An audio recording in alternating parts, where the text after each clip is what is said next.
Otra vez las imágenes son de la limpieza étnica, otra limpieza étnica en el cual las víctimas son los armenios. El título podría ser La historia vuelve a repetirse o La tragedia vuelve a repetirse.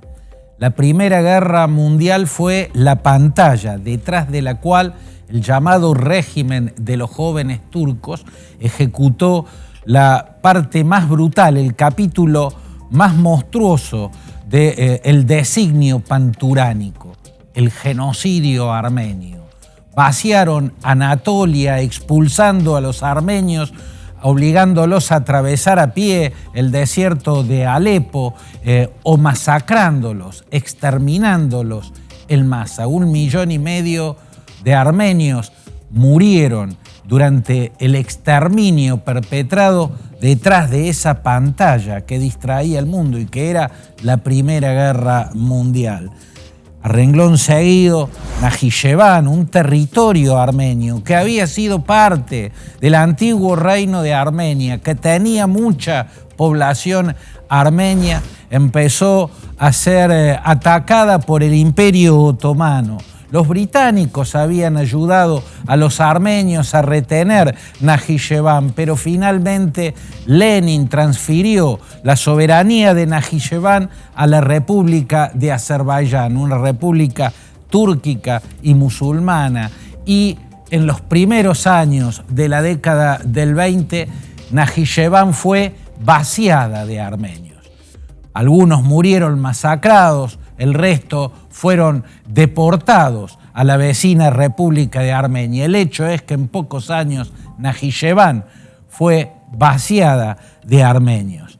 Ahora se produjo otra pantalla, la pandemia del 2020, y detrás de esa pantalla el ejército azerí, con el apoyo de Turquía, fue por la conquista de Nagorno-Karabaj. Ese territorio había sido puesto por Stalin bajo soberanía de Azerbaiyán. Los armenios, que habitaron desde tiempos remotos, desde los tiempos del Imperio Aqueménida, esos territorios que también fueron parte del antiguo reino de Armenia, aquel que existió entre el siglo IV a.C. y la primera centuria de la era cristiana, los armenios pudieron sobrevivir el Nagorno-Karabaj a partir de que Stalin lo dejara dentro de Azerbaiyán, porque con el paraguas soviético, o sea, siendo tanto Azerbaiyán como Armenia repúblicas socialistas soviéticas, no podía perpetrarse otra limpieza étnica contra los armenios y de hecho no se perpetró.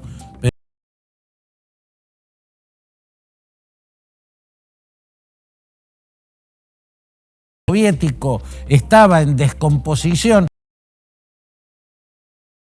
empezaron a buscar independizarse. Una cosa era pertenecer a Azerbaiyán bajo el paraguas soviético y otra cosa era quedar dentro de Azerbaiyán si la Unión Soviética dejaba de existir. En esas nuevas condiciones querían pasar a ser parte de la República de Armenia y lo lograron con la guerra que se dio a partir de la segunda mitad de la década de los 80 y concluyó en los primeros años de la década siguiente.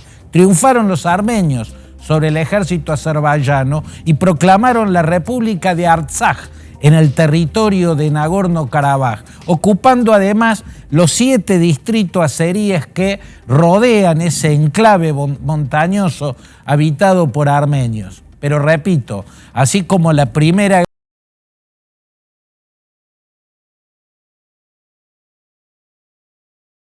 la crisis del COVID, la pandemia, la primer pandemia global,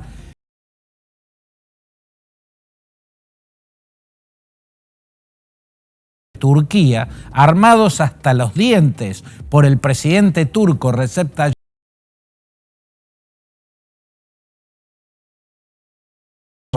y lo lograron con una blitzkrieg, con una guerra relámpago en la que mostraron el poderío militar de esta Azerbaiyán enriquecida por el petróleo, por el gas y armada hasta los dientes por la vecina Turquía.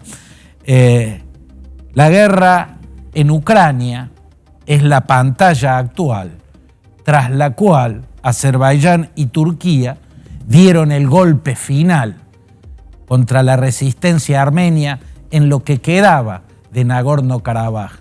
Porque en el 2020, tras la pantalla de la guerra de Ucrania, tras la pantalla del COVID, habían recuperado los azeríes los 7 distritos que rodean el enclave montañoso y habían ocupado una cuarta parte del enclave montañoso. Ahora, con la guerra de Ucrania como pantalla, se dio el tiro de gracia sobre la resistencia armenia. Suya había caído en el 2020 en manos azeríes. Era la segunda ciudad más importante del enclave. Quedaba Stepanakert, la capital de Nagorno-Karabaj, en manos de los armenios. Acaba de caer. Todo Nagorno-Karabaj quedó bajo el dominio azerí. La gran pregunta es, ¿Rusia y Europa seguirán mirando para otro lado? Europa, que estuvo comprando en grandes cantidades petróleo y gas azerí, que se les hizo mucho más necesario desde que, a partir de la invasión rusa a Ucrania, quisieron dejar de comprar el petróleo y el gas de Rusia, que quisieron dejar de depender del petróleo y del gas de Rusia. Entonces, Ilham Aliyev, el presidente de Azerbaiyán, empezó a recibir grandes dignatarios europeos, entre ellos Ursula von der Leyen, y firmó con ellos tratados de compras importantísimas de petróleo y de gas. Esta situación, más la pantalla de la guerra en Ucrania, fue aprovechada para dar el tiro de gracia. Nagorno-Karabaj está totalmente en manos de Azerbaiyán. La pregunta es, ¿va a volver el mundo a mirar para otro lado? ¿Van a poder los turcos azeríes hacer con Nagorno-Karabaj lo que hicieron con Najicheván en las primeras décadas del siglo XX? O sea, vaciarla de armenios.